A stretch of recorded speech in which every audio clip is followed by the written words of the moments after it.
Donc toujours dans le même élan avec l'objectif de te présenter le système fiscal canadien ainsi que les différents avantages que tu peux avoir si tu le maîtrises. Donc les différentes opportunités que le gouvernement te donne pour pouvoir optimiser ta fiscalité. Je vais parler de l'un des comptes les plus populaires qu'on appelle le CELI. Donc aujourd'hui, je vais te parler du CELI, le compte d'épargne libre d'impôt. Normalement, à la fin de la vidéo, tu devais comprendre en tout cas le maximum d'informations très claires, d'avoir une vision très claire sur comment est-ce qu'il fonctionne. Donc, je vais structurer la vidéo en 5 points. Dans le premier point, je vais te définir c'est quoi le CELI. Dans le second, je vais te parler des principes et fonctionnements, qui a droit, qui n'a pas droit. Ensuite, je vais te parler des droits de cotisation, donc des droits que tu as et de combien tu peux cotiser effectivement dans ton CELI. Ensuite, je vais te parler aussi de à quel moment tu peux retirer, donc les retraits et qu'est-ce que tu peux en faire de ce retrait. Et puis enfin, je vais te parler d'un point très important, là où il faut vraiment faire attention, les dépassements de seuil et les pénalités que tu peux avoir si jamais tu ne respectes pas ces seuils. Alors, c'est quoi le CELI? Donc, le CELI, c'est un compte qui a été spécial, qui a été créé par le gouvernement canadien depuis 2009. Et l'objectif simple, c'est vraiment d'encourager les gens à épargner et à investir. D'accord? Donc, c'est un compte dans lequel on te donne le droit de mettre une partie de ton argent dans ce compte et cet argent peut fructifier à l'abri de l'impôt. Et ce qui est très intéressant, c'est que quels que soient les gains que tu auras dans 5 ans, dans 6 ans, dans 10 ans, ces gains ne seront jamais taxés, quelle que soit la valeur.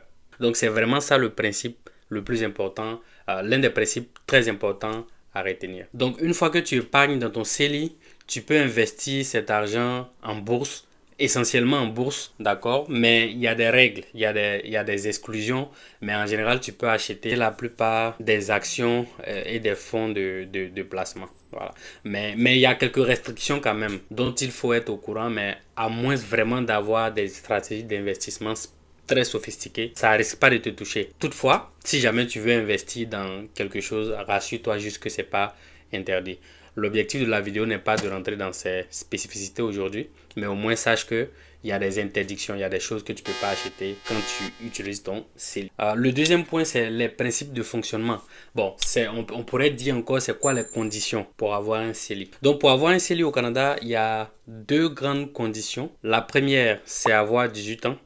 Et la deuxième, c'est être résident canadien. Voilà, donc tu ne peux pas résider dans un autre pays et avoir le droit de cotiser dans ton CELI. Bien entendu, si tu étais au Canada et que tu cotisais dans ton CELI et que c'est par la suite que tu as voyagé, ce que tu as cotisé, c'est valable, il n'y a pas de problème. Mais le fait que tu sois sorti, à partir du moment où tu sors, tu ne peux plus cotiser. Voilà. Sinon, si tu cotises, pénalité de 1% par mois jusqu'à ce que tu retires. Donc, si tu ne fais pas attention, ton argent risque de... Donc, chaque année, le gouvernement va fixer un certain plafond qu'on ne peut pas dépasser en termes de cotisation. Donc, dans ce tableau, je te montre un peu les différentes cotisations que tu peux...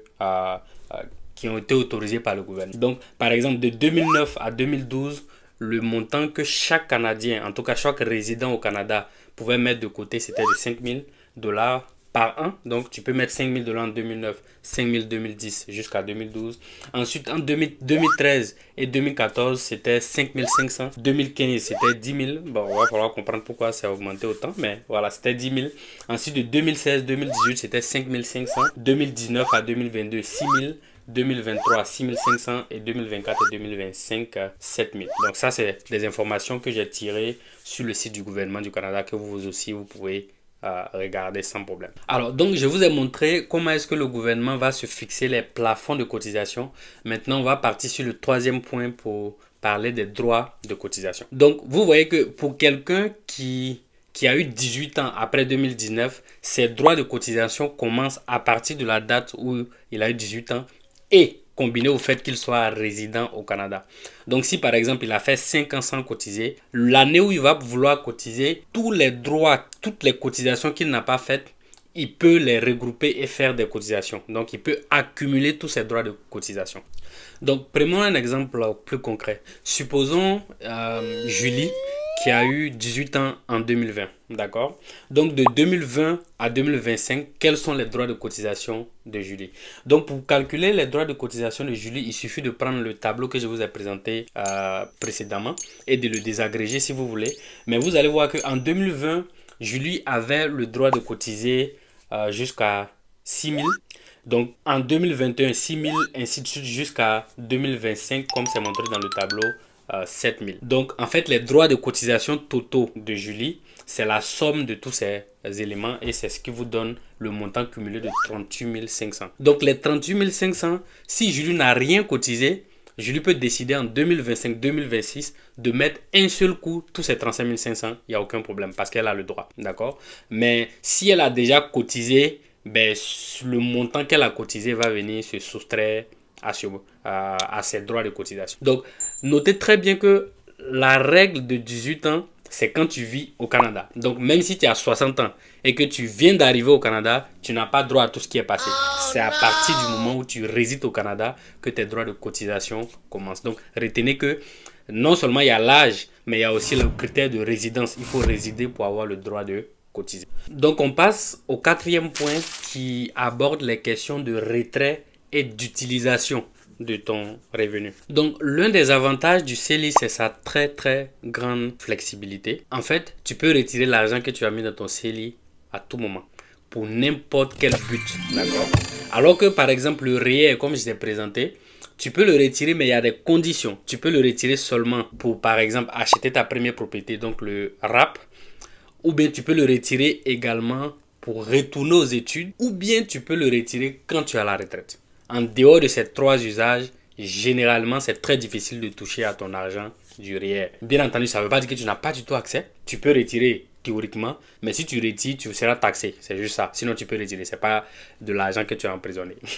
Mais tu seras taxé. Mais bon, c'est quel a été ton avantage de mettre ton argent dans le REER et de le retirer après pour te faire taxer? En général, il faut qu'il y ait une stratégie. Mais le CELI, lui, quel que soit ce qui va arriver, quel que soit le jour où tu veux enlever ton argent, tu peux l'enlever sans aucune incidence fiscale. Et encore, ce qui est intéressant, c'est que si tu as retiré un montant, ce montant que tu as retiré, par exemple, tu avais 40 000 de droits de cotisation et tu as enlevé 10 000 une année, ben, l'année qui va suivre, ce 10 000 va s'ajouter à tes droits de cotisation de l'année suivante. Donc, ça veut dire que l'année qui va suivre, tu peux remettre tes 10 000 plus les années, le montant auquel tu as droit l'année en cours. Voilà. Donc, ça, c'est un principe quand même très intéressant du CELI. Enfin, en cinquième point, c'est le dépassement des seuils et les non-résidents. Donc, il faut faire très attention. Je vous ai présenté la liste des seuils. Donc, si vous regardez cette vidéo des années plus tard ou en tout cas à n'importe quel moment, faites attention. Allez voir. D'abord, il faut connaître vos droits de cotisation. Quel est le montant total auquel vous avez droit. Et puis, il faut toujours noter ce que vous mettez dans votre CELI pour être sûr que vous ne dépassez pas la limite. Parce que si vous dépassez la limite, en fait, le gouvernement vous taxe 1% de l'excédent par mois. C'est pas par an, par mois. 1% par mois jusqu'à ce que vous l'enlevez. Donc, si on peut faire un calcul banal, ça ressemble ça va devenir beaucoup d'argent. D'accord, ça va devenir beaucoup d'argent. Donc, c'est important de respecter les limites. Donc, on veut encourager les gens à investir, mais c'est plus les gens de la classe moyenne à l'abri de l'impôt. Mais on ne voudrait pas que ceux qui sont déjà super riches trouvent ça comme un moyen d'évasion fiscale. Donc, c'est vraiment ça le but en limitant les droits de cotisation. Donc, les deux conditions importantes à retenir, c'est que ne dépasse pas le droit de cotisation, et de deux, si tu ne résides plus au Canada que tu cotises, la même règle s'applique. Tu seras taxé à hauteur de 1%. Et depuis même, si tu ne résides pas au Canada et que tu dépasses encore la limite, on peut cumuler les deux taxes. Donc, tu pourrais être taxé à 2% chaque mois jusqu'à ce que tu t'en rendes compte que tu retires. Mais attention, si tu es non-résident, ça ne veut pas dire que tu es obligé de fermer ton compte CELI. Non, tu peux garder ton compte CELI. L'argent qui est déjà à l'intérieur de ton compte CELI va continuer à fructifier, mais tu n'as plus le droit de cotiser en plus dans ce montant-là. Donc, il faut que ça soit clair aussi. Donc, je vais résumer très rapidement la vidéo. Donc, il faut savoir que le principe du CELI, c'est que c'est ton revenu net. Donc, on dit c'est pas déductible d'impôt. Donc, on te taxe d'abord et ce qui te reste, c'est ça que tu mets dans ton CELI. Mais là où la magie de la taxe vient dans le côté CELI, c'est que quel que soit le montant de le fruit de tes investissements que tu as mis dans ton CELI, il ne sera jamais taxé à la veille. D'accord? Donc, tu as une prévisibilité plus grande. Donc, si tu as mis quoi, 50 000 $ et que après c'est devenu 100 000 $, 200 000 $, ben, tu ne seras jamais taxé sur ce montant, par exemple. Donc, j'espère que ça a été clair pour toi et que si le CELI t'a intéressé, tu as trouvé l'essentiel de l'information. Dans tous les cas, toute l'information écrite et détaillée en fonction de la spécificité de ta question, tu peux la trouver sur le site du gouvernement du Canada. Et puis, bien entendu, tu es libre de poser tes questions en commentaire. Si j'ai les réponses, je te les donne ou je te donne la référence pour retrouver la réponse.